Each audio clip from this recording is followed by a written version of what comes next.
Hello and welcome to Financeable on this new video on how to log in into Northridge finance account. So if you are new here, subscribe and press the notification bell icon so you don't miss any upcoming further videos.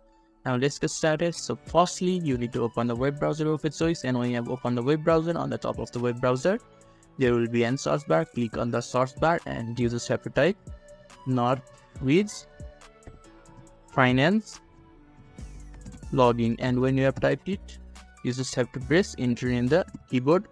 When the search results are shown to you, on the second search result there is Northridge Finance, and you just need to click on the second search result and the portal will be open to you. So firstly, you need to enter the 12-digit account number or Northridge agreement number. After that, on the second option,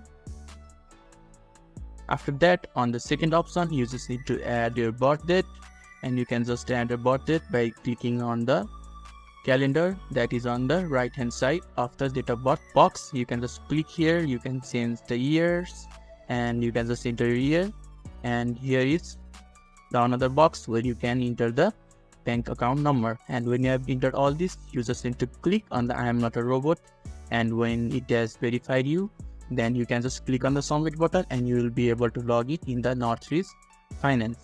So this is how you can easily log in into Northridge Finance account. So if this video was helpful to you, give a thumbs up button. Thank you.